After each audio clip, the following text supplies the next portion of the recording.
All right, everyone, this is the American Werewolf, and I am here today to talk to you about Zack Snyder's Rebel Moon Director's Cuts, being dropped yesterday on Netflix. If you know me, I have been a career-long Snyder fan, and this is no exception. I am increasingly impressed with these directors like Snyder, that are coming at us now with these 12-hour fever dream sort of visions, be it sci-fi, be it Kevin Costner coming at us with the Horizon saga, saying, look, it's 12 hours long. This is my vision. This is what I'm making. And, fuck anybody who doesn't like it. So that's always a good attitude going forward as far as I'm concerned. And another person's artistic vision, you make the thing that you want to make, and then say, this is my creation. You don't want production driven content. You don't want fan driven content, because then too many people are holding the steering wheel. So you make what you want to make and say, this is it, take it or leave it, and I'm taking it. It's funny because I saw that the Snyder haters had even watched this and were up with reviews before I, a 20-year-long Snyder fan, had a chance to watch it. So Snyder haters always beating us to the punch.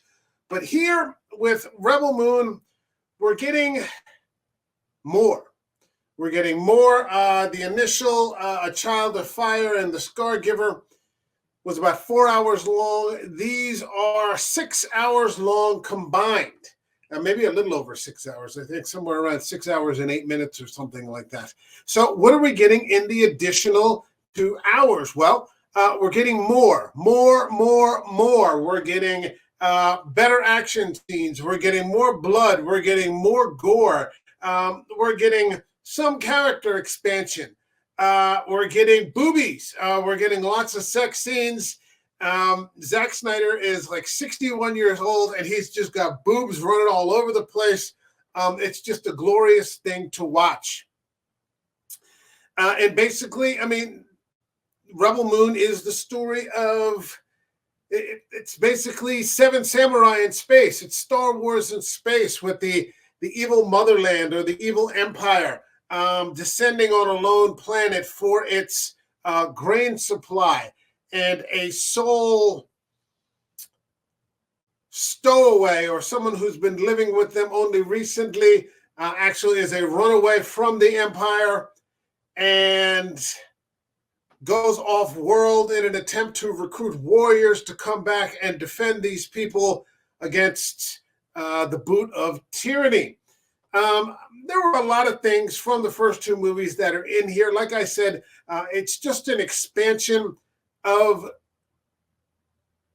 other characters that we really hadn't paid much attention to before. Expansion on some of the gory sort of sex scenes, so on and so forth, because some of these villains are pretty fucked up.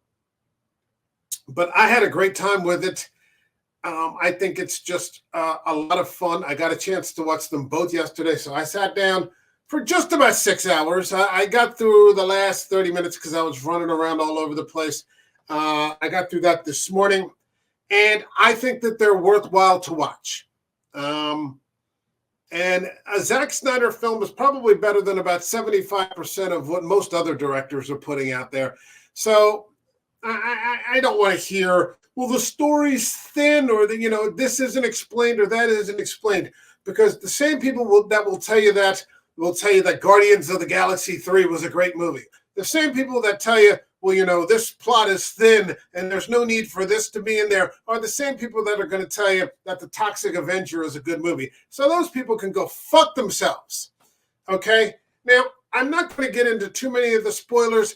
I did see a fantastic cameo in there. Let's just say there was a very famous MMA fighter that I was very happy to see that had not been in these Netflix versions that are now in these quote-unquote Snyder cuts that I was very happy to see. It's just a big balls to the wall brawl with great action scenes, tons of slow motion. You know what you're going to get with Zack Snyder.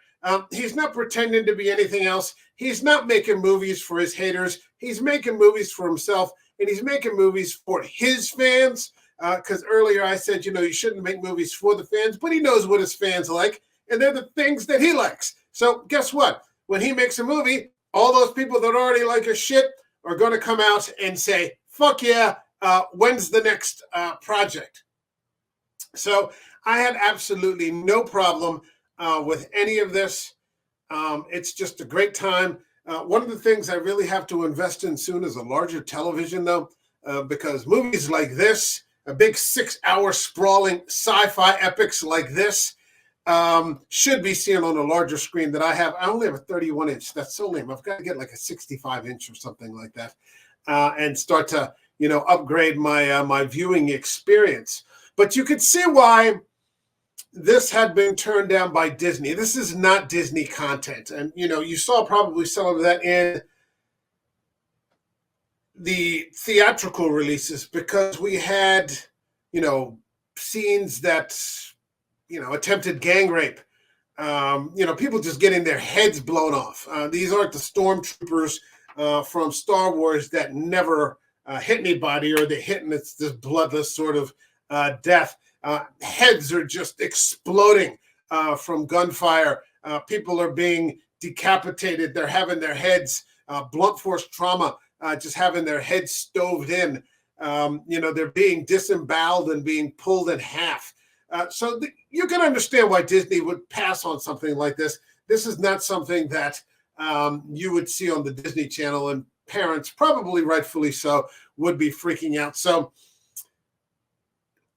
is it more in the line of what Gareth Edwards did with Rogue One, and that it's, it's a war film? Yes. Is it even darker than Rogue One? Yes. It's Zack Snyder. So yeah, I can't be happier that it's out. I hope that at some point there will be physical release for these, because I certainly would like to have these director's cuts in my collection right here. That would be fantastic for me.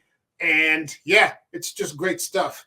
Okay, so I would strongly recommend, I would give my rating, because I've already put my ratings up on Letterboxd here on my phone.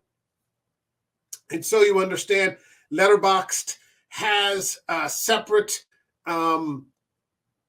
reviews for these director's cuts, as opposed to Child of Fire and Scargiver. They have separate reviews set up for Chalice of Blood and The Curse of Forgiveness. So I gave both of these 4 out of 5.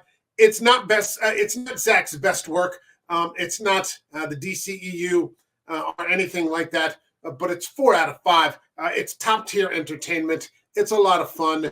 It's a lot of gore. Like I said, there are boobies everywhere. So you can't really lose with that sort of formula. Okay, that's my video. Like this video. Leave a comment. Have you watched it? Are you going to watch it? Do you hate it? Let me know what you think. Leave a comment. Subscribe to the channel. I will see you all in the next video. Okay, I've got one coming up also for M. Night Shyamalan's Trap that I saw last night. It was a busy night for me in front of the screen. So we'll see you later in the day with that review once it drops. Have a good one, everybody. God bless you.